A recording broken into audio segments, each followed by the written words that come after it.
እሺ እንደምን ዋላችሁ። ዛሬ ማውራት የፈለኩት ምንድነው አጠቃላይ ከኮሙኒኬሽን እና ከቴክኖሎጂ ጋር በተያያዘ የኤአይ እና የኤስአይ የደረሱበትን ሁኔታ ለማሳየት ነው። በዚህ ዘመን እንግዲህ ያው የሰው ልጅ እያንዳንዱን ነገር በቴክኖሎጂ ድጋፍ የማከናወን ብቃቱ እያደገ ቴክኖሎጂዎቹም ከቀን ቀን እያደጉ መሄዳቸው ለሁላችንም ግልጽ ነው። ከዚህ አኳያ እንግዲህ የኤአይ ምንድነው አሁን ያለበት ሁኔታ የሚለውን ለማንሳት እና የተወሰነ መነሻ ነገር ለሀሳብ ለመስጠት ነው። እንግዲህ ኤአይ የምንለው በሰው የተፈጠረ የብልህነት ስርዓት ነው። ኤስአይ የምንለው ደግሞ ከኤአይ በተሻለ ደረጃ ከሰው በሚስተካከል መጠን ራሱ ስሜት ኑሮት የመረዳት ችሎታ ኑሮት ውሳኔ መስጠት ችሎ ራሱን ችሎ መወሰን በሚያስችል ደረጃ የሚከውን የኢንተሊጀንስ ስርዓት ነው ኤስአይ የምንለው። ኤአይ ግን አሁን ባለው ደረጃ ቅድም እንዳልኳቸው በሰው የተፈጠረ የብልህነት ስርዓት ነው። ቻት ጂፒቲ ሊሆን ይችላል፣ ጉግል ሊሆን ይችላል።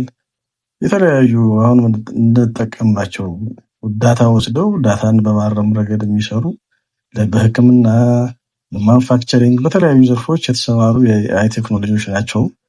ከሰው መመሪያ ይቀበላሉ። በዛ ደረጃ የሚታይ ነው ማለት ነው። እንደዚህ እንግዲህ ኤስአይ እና ኤአይ የራሳቸው ባህሪና ችሎታ ደረጃም አላቸው። እንግዲህ ከባህሪያቸው አንድ የመጀመሪያው አርቲፊሻል ኢንተሊጀንስ ሲባል፣ ሁለተኛው ሲንተቲክ ኢንተሊጀንስ ይባላል።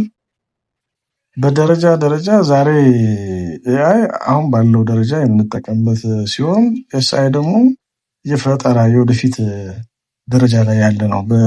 በመሰራት በመከናወን ላይ ያለ ነው። ሌላው እንግዲህ ኤአይ ችሎታው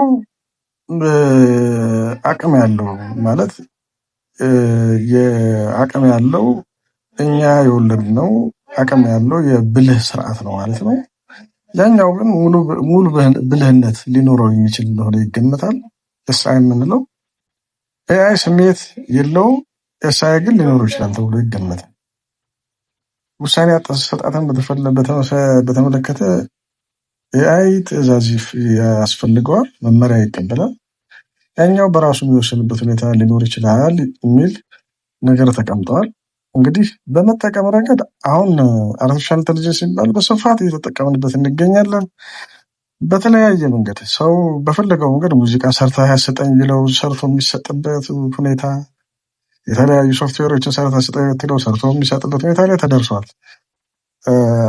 ኤስአይ ግን ገና በፕሮሰስ በመደረግ ላይ ያለ ከአጭር ጊዜ ማኳያ በፍጥነት ወደዛ ስርዓት ውስጥ የሚገባበት ሁኔታ እንዳለ የቴክኖሎጂ ምሁራን ይናገራሉ። እንግዲህ በአጠቃላይ ተወስዶ ሲታይ ኤአይ ዛሬ ያለንበትን የኮምፒውተር ብልህነት ሲያሳይ፣ ኤስአይ የምንለው ደግሞ ከኤአይ ከፍ ባለ ሁኔታ ከሰው በሚስተካከል ደረጃ የሚከናወን ተደርጎ ይወሰዳሉ ማለት ነው። ስለዚህ ቴክኖሎጂ በፍጥነት እያደገ እየሄደ መሆኑን በማወቅ በመረዳት ቴክኖሎጂን ተጠቅመን ኑሯችን እናሻሽል፣ ኤአይን በመጠቀም ኑሯችን እናሻሽል እላለሁ። አመሰግናለሁ። ቻናሉን ሰብስክራይብ፣ ሼር በማድረግ እንድትተባበሩ እንጠይቃለን። አመሰግናለሁ። ከኤጂኤምኤን ሚዲያ ነው። ታንኪዩ